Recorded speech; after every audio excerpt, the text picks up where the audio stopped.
बहुजन क्रांति मोर्चा कोई संगठन नहीं है, एक प्लेटफॉर्म है। ये वर्धा है, वर्धा में हो सकते हैं 100 संगठन हो, 200 संगठन हो, छोटे हो, मध्यम रूप के हो, बड़े संगठन हो, मान लो 100-200 संगठन है। और 100-200 संगठन है, उनके नाम है, उनके बैनर है, उनके झंडे हैं, हो सकता है।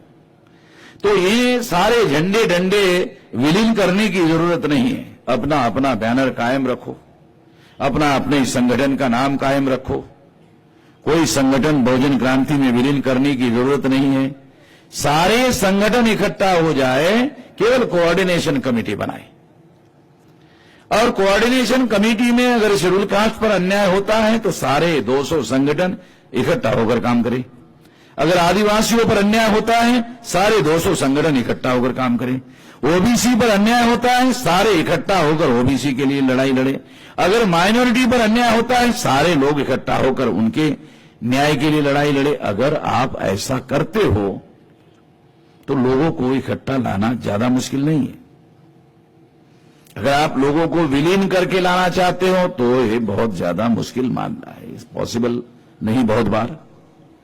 इस तरीके से आप अगर करते हो, ये करना आसान है, क्योंकि हम लोगों ने कर। मैं पिछले 2016 की बात आपको बताता हूं। नगर में मैंने बहुजन क्रांति मोर्चा का पहला कार्यक्रम किया था। 63 संगठन इकट्ठा किया था, 5 लाख लोग इकट्ठा हुए थे। कोल्हापुर में आखिरी कार्यक्रम किया था, 183 ऑर्गेनाइजेशन के लोगों को इकट्ठा किया था। तो हम लोग अगर बहुजन क्रांति मोर्चा के नाम पर ये एक प्लेटफॉर्म है, अगर हम इकट्ठा कर ले और सारे इकट्ठा होकर अगर कोई काम करने की कोशिश करे, अगर आप बगैर इकट्ठा होकर पुलिस चौकी में जाओ, आपकी एफआईआर कोई नोट नहीं करेगा। अगर सारे लोग इकट्ठा करके बहुजन क्रांति मोर्चा के नाम पर एफआईआर दाखिल करने के लिए जाओ तो आपको वो आदर सत्कार करेगा, आपका एफआईआर भी नोट करेगा, क्योंकि दुनिया ताकत के सामने झुकती है। अगर कोई गांव है, वो गांव में कोई पहलवान है और पहलवान पढ़ा लिखा नहीं है, अनपढ़ है, और कोई ग्रेजुएट आदमी पढ़ा लिखा है, तो वो ग्रेजुएट आदमी अनपढ़ जो पहलवान है उसको क्या कहता है? नमस्कार पहलवान साहब। अब एक क्लास पढ़ने के लिए नहीं गया, वो भी साहब हो जाता है। तो ताकत जो है वो दुनिया में मानी जाती है, शक्ति को माना जाता है।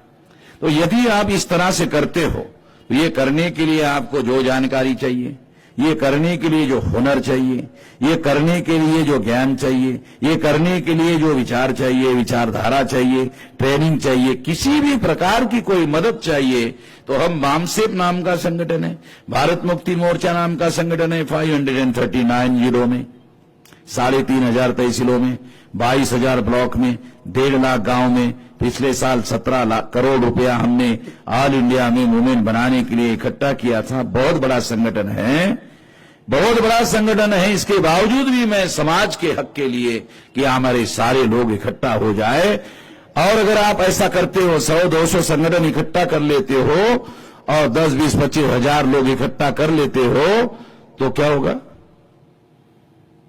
एमएलए आदमी आपके पास हाथ जोड़ के खड़ा हो जाएगा कि जरा अगले चुनाव में जरा ध्यान रखना हमारा। तो आप लोगों को जरूर ध्यान रखना चाहिए, और ध्यान रखना चाहिए कि उसका पिछवाड़ा किधर है। मैं इसलिए आप लोगों को बता रहा हूं क्योंकि हमें अपनी ताकत पर गौरव करना चाहिए, और अपनी ताकत के बल पर ना अन्याय करना है, ना अन्याय अपने ऊपर होने देना है। इस तरीके से हम लोगों को काम करना है। इस तरीके से काम करने के लिए आप साथ सहयोग करोगे, इस आशा और विश्वास के साथ आपने मेरी बात ध्यान से सुनी, इसके लिए आभार, धन्यवाद।